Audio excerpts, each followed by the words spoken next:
want to start investing but are unsure of where to begin? Here is a step-by-step guide for you. Hello there everyone, welcome to this channel. Today we'll go through the basics of investing.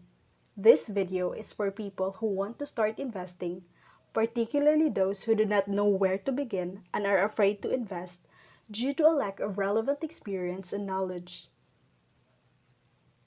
Before we get started with the video, a short disclaimer. This is not a financial advice. The material presented here is based on my own personal experience and research. I encourage that you study and conduct your own research or seek professional financial advice if necessary. Let's get started with the video. I will go through 3 steps in investing or in the financial planning process. First, identify your goals and assess your financial situation. Next, prepare your financial plan. And then, review your financial plan. Identify your goals and assess your financial situation. This is the first and most important step. Before you jump into the various investment vehicles available to help you grow your money, you must first assess your current financial situation. Each financial circumstance is different, and that is why it is called personal finance. You must first decide what you want out of life. What exactly are you looking for? Do you wish to have your own home? Do you wish to get rid of all your bills since they are worrying you every day? Do you wish to be financially independent at a certain age? Do you want your children to go to college? Examine any short or long-term objectives you may have and incorporate them into your investing strategy. Your objective or goal must be SMART. It must be specific, measurable, attainable, relevant, and timely. You might be wondering why you become disheartened so easily when it appears like you are not progressing in your life and appears to be stuck. Your goal appears unattainable and you are at loss for what to do. You will be able to focus your resources on obtaining what you desire if you have a SMART objective. Specific. What do you hope to achieve? What motivates you to pursue this goal? What will you require in terms of resources? Measurable. How much money will you require? How will you know when you have accomplished your goal? This will assist you in keeping track of your progress. Attainable. In order for your goal to be SMART, it must be achievable. What are your options in achieving this goal? Consider any potential obstacles that could prevent you from reaching your goal. Relevant. Your goal should be important to you and it should motivate you and others to achieve it. You are in charge of reaching your goal. Does your goal appear to be worthwhile? Does it make a difference in your life? Timely. Make a deadline for yourself. To prevent wasting your resources, you cannot only focus on a goal with no end date. When do you want to achieve your objective? What are your options today that will help you reach your goal? A simple SMART goal would be, I want to start developing my emergency fund by putting aside $5,000 per month for a year. I aim to pay off my credit card debt in 6 months by making a monthly payment of $1,000. I want to retire at age 60 with a monthly income of $30,000 to live a comfortable lifestyle. These goals are SMART because they state exactly what you want and when you want it. Once you have determined what your goal is and what your financial situation is, you can begin putting together your financial plan. Before you do anything else, you must first establish an emergency fund and pay off any bad debts. This is the most crucial stage. It is advisable that you develop an emergency fund and pay off your bad debts as soon as possible before you begin investing. An emergency fund is a liquid asset that can be accessed quickly in the event of a job loss, illness, or major home or car repair. If you lose your work, for example, you can utilize the emergency fund to cover your living expenses while you seek for a new one. The emergency fund will give you a financial cushion as well as peace of mind so that you won't have to worry about the future. This is very relevant in these trying times. COVID-19 was not something we expected to happen. Many people lost their employment and businesses saw a drop in revenues. You wouldn't have had to worry about losing your work if you had an emergency fund because you have enough money to last at least 3 to 6 months, which is ample time to hunt for a new job. When an unexpected event arises, you won't have to borrow money from friends or family or worse, go into debt. In practice, your emergency fund should cover 3 to 6 months worth of living expenses, if not more. It should also be saved in an accessible account. Food, rent, electricity, water, and internet bills, as well as personal hygiene kits and or debt repayments if applicable, should all be covered by an emergency fund. You should also pay off bad debts like credit card debts and non-asset generating debts, which include but are not limited to debts incurred by purchasing gadgets, clothes, or other non-essential items, because these loans will come with higher interest rates that will eat into your savings. Number 2 is to invest in insurance to protect yourself and your loved ones. Insurance is a financial product that protects you and your loved ones from unforeseen events such as death, total permanent disability when you are unable to work due to an accident or illness, and critical illness when you are diagnosed with cancer, stroke, heart attack, etc. Having insurance will ensure that you have peace of mind knowing that you and your family are financially protected in the event that something happens to you. Because life is so unpredictable, we never know what will happen tomorrow or in the future.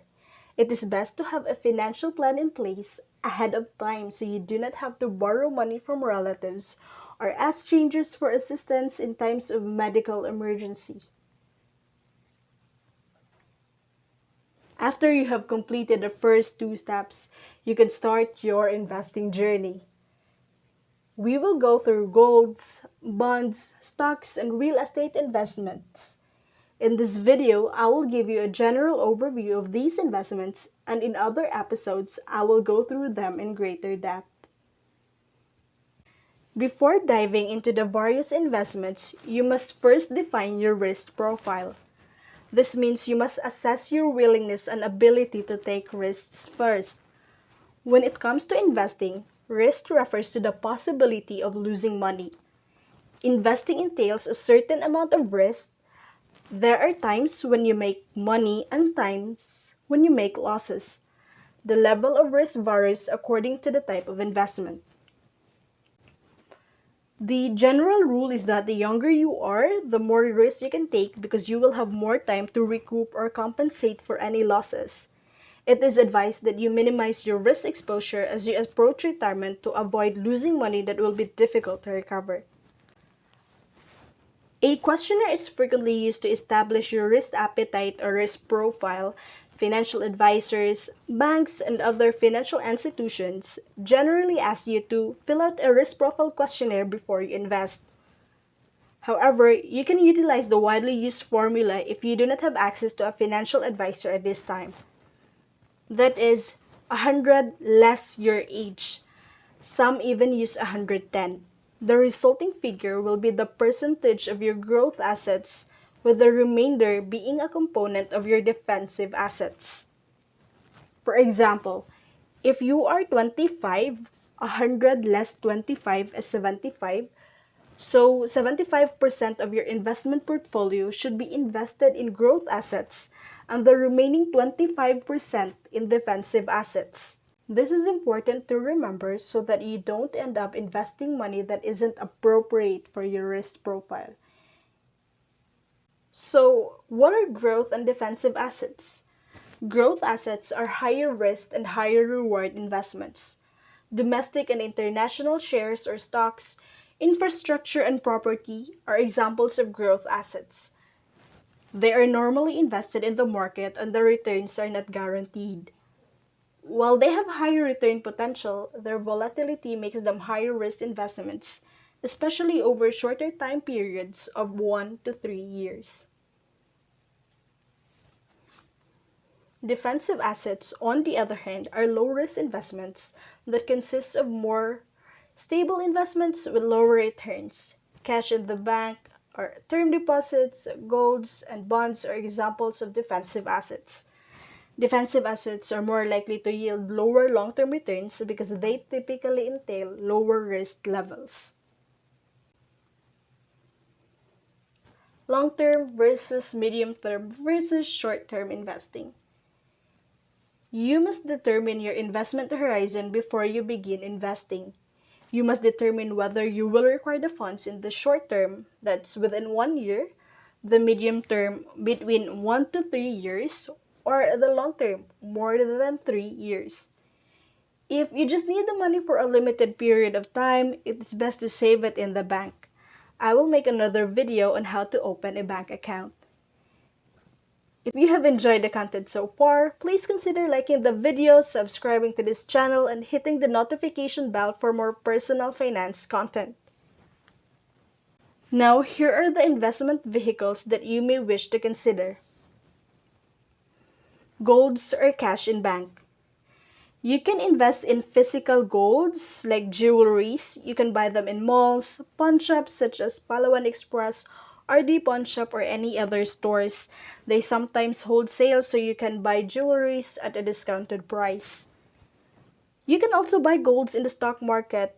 eToro is one platform I'm aware of that allows us to invest in golds. You can also open a bank account or make a term deposit investment. When compared to other investments, these yield lower returns. However, if you need the money in the short or medium term, say for a down payment on a home or large purchase, you can deposit it in a bank. Do not invest what you will need in the short term in market-linked assets because you may end up withdrawing a lower value when you most need it. Bonds are another option. These are low-risk investments that yield lesser returns than stocks. These are loans taken out by the company. Bonds are frequently issued by governments, although they can also be issued by private corporations. Short-term and long-term bonds are both available. Governments and private organizations occasionally require funds to fund their projects. When they do not have enough money, they rely on investors to help them out. The government or the company will repay you the money they borrowed you as the investor when the bond matures or when your contract expires, and they will also pay interest. You can buy Philippine bond in Bonds PH. You can also buy in banks, so head out to your local bank to know more. Stocks. Companies sell stock in order to raise funds for corporate operations, much as they do with bonds. Bonds, on the other hand, are debt instruments. When the bond matures or reaches the end of its life, the government or company will pay you the amount owed plus interest. Stock, on the other hand, is unique in its own right. When you buy a stock, you own a part of the company. You are a shareholder. And depending on the level of shares you hold, you can actually participate and make decisions in board meetings. Of course, you should hold a significant amount of stock in a company to be able to do that. When it comes to stocks, there are two methods to make money. One is through capital appreciation and the other is through dividends. Capital appreciation occurs when the value of your stock rises. The difference between the current value of your stock and the price at which you purchased it will be your profit. You must purchase low and sell high in order to make a profit. Some companies pay dividends. These are the company's earnings that they choose to return to investors. Not all companies, however, issue dividends. And if you are wondering whether or not a corporation pays dividends, you can look it up on the internet. Some companies that they pay dividends are Security Bank Corporation, Globe Telecom, PLDT, Universal Robina Corporation, and Jollibee Foods Corporation. They are also part of the country's blue chip stocks. The blue chip stocks are composed of 30 best companies in the Philippines and are selected based on their reputation for quality, reliability, and the ability to operate profitably in good and bad times. These blue chip companies determine the performance of the Philippine stock market. You can buy stocks in banks. BDO has BDO Nomura. BPI has BPI Trade. You can also buy via Call Financials. You can open an eToro account if you want to invest in global stocks. Please keep in mind that stocks are extremely volatile. The price movement of a stock are influenced by a variety of factors. If you want to understand more about stock investing, you may wish to consider studying fundamental analysis, which examines a company's current financials, and technical analysis, which examines a stock's price movement. The final option is to make a real estate investment. The industry is expanding and people will always need homes. You can buy an investment property and rent it out to others. You can even do house hacking, which is renting out a section of your house to others. You will be able to supplement your income this way and save more. Investing in physical property, however, requires a large initial payment, so you must save first. In summary, you may wish to consider investing in the following assets: golds or cash in bank, bonds, stocks, and real estate.